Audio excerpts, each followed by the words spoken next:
Good afternoon, everyone. My first time in the expedition in a month. Thought I would, well, the battery was kind of dead, so I think I won this at a Corvette meeting.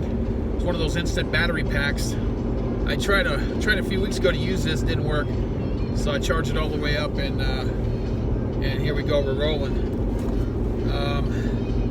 It's been an interesting 24 hours. It's actually been an interesting 48 hours. And what's happening here is, well, actually, since just before I left the hospital, my ablated heart started to act like it did before the ablation. So basically, my resting heartbeat went from about 55, 60 to about 95. So actually, the number on the I knew all this because of a Fitbit keeps track of all this. So anyway, to look at the graph, it goes straight up again, just like it was for the 5 months that I went through 2021 with my heart in a high flutter. So any rate, here's the interesting part though. So it does this. It goes into I guess an AFIB episode where it went to about 1:30, and it lasted for about 5 to 6 hours. I thought it was 4, but looking at the graph carefully, it was about 6 hours. So it just so happens that this happened about 3 days ago. So a couple days ago, I called both my cardiologists, and my main cardiologist calls me back and reminds me that we're going to do an echocardiogram the next day. He said not to panic.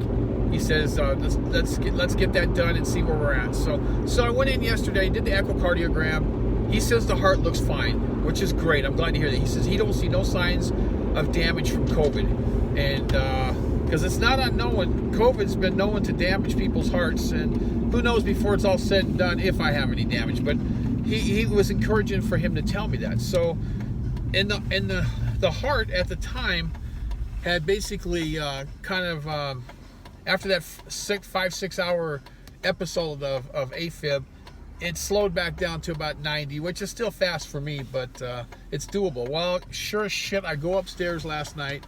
Maybe the exertion of climbing the stairs. Climbing stairs was hard before I was sick. Now it's really fucking hard.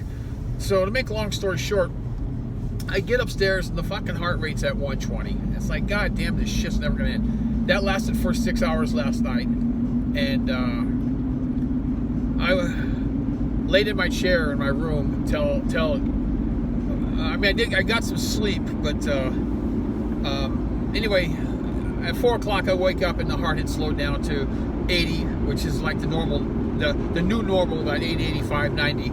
So I went to bed, and when I woke up this morning, it was still low, still fine. I mean, still normal, as normal is. While sitting in my chair, I noticed my back felt like a little baby was kicking me in the back. So it dawned on me that my heart may be chambering. I don't think it's been chambering for days again. It's been a flutter. But instead of flutter, it's not really chambering. It's just kind of like spazzing, if you will. So anyway, to make a long story short,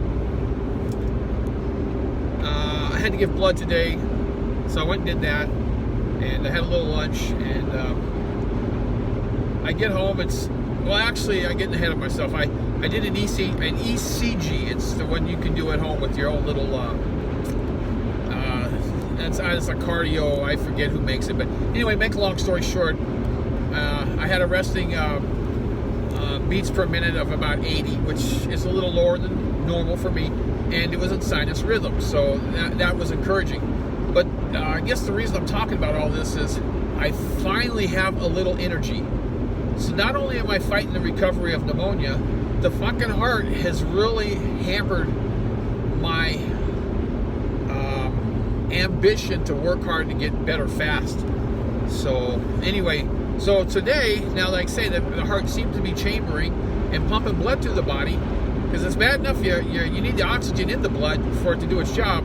When you're lacking oxygen in the blood and the blood ain't moving, it's not fun.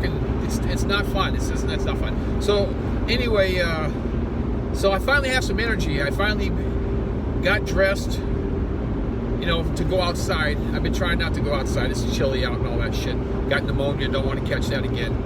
And went out and got the expedition jump started and out taking it for a little drive. So I thought I'd make this video a little documentary to myself. Let me know. We're at, I've been sick since November 27th. That's when I went to the hospital.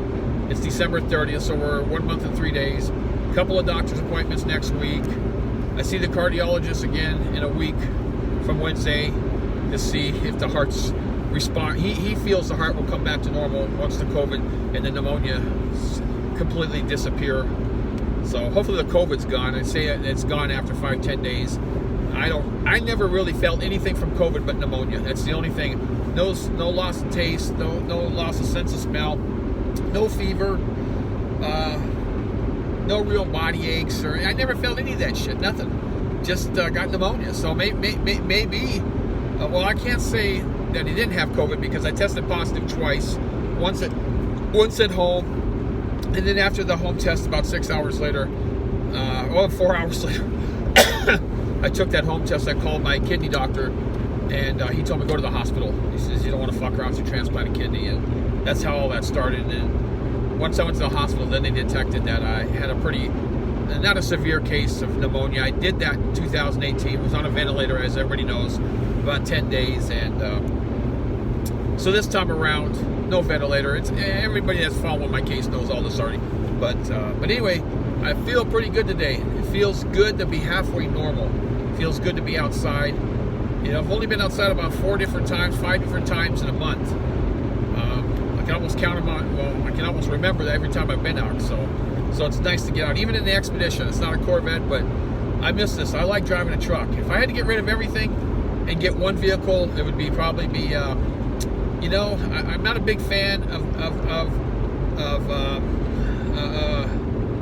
the Chrysler Dodge company, but I got to tell you, I like the look of the Ram truck. So anyway, I don't know though. I probably might get an F-150. I might even get a GMC. They're all good. They're all nice. I'd like to have one of those. A nice loaded truck would be my preferred vehicle if I only had one. So anyway. So we're looking good. The vehicle's running. My wife's going to move the car out of the driveway. I'm going to put this up in the driveway, get home, and I'm going to put my tender on this, make sure that battery's fully charged. And hopefully from this point forward, I'm in this vehicle soon. I want to get in this vehicle. I take this vehicle to work. It's been nice being off during the holidays, but they're concluding. There's been no real action that I know of. No one's called me one way or another. I haven't seen no emails, no phone calls. So I'm assuming that either people are being kind to me or there's just not a lot going on. I think it's the second, because I know if somebody needs something, I would like to think they would call me. I would encourage that, but I haven't received no phone calls, so that's good. But I know in January things are going to break, things are going to get busy, and I'd like to get back as soon as I can and get on with life. So as COVID goes, everybody's tired of talking about it. Everybody is getting sick now. Of course, the strong don't really know it, but I'll tell you what. I'm not going to say to go get vaccinated because that's no one wants to hear that. But I will say this: if you got anybody in your family that's susceptible, immune deficient, or any other fucking problems, do something to help them. And if you're not going to get vaccinated, even if you do get vaccinated, I would say at this point, I would stay away, keep your distance, and if you've already had Christmas and everything worked out, thank God, thank your lucky stars. But I'm knowing too many people in my circles now that are catching this, so I know it's no joke. Besides myself, I know firsthand that it's no joke. But I am immune compromised, so I don't want to use me as a barometer of why you should protect yourself, because I'm an extreme case. But I didn't die. I am vaccinated. I went to the hospital, but did not die. So maybe it's helping. I don't know. Anyway, that's all I got, folks. It's December 30th, 2021. Tomorrow's New Year's Eve. If you decide to go out, be safe out there. You'll be outdoors. So if you're a young guy, kiss a few strange girls, good for you. Take the COVID morning after pill, you'll be fine. So until next time, this is Unit 2, 846, checking out. Later.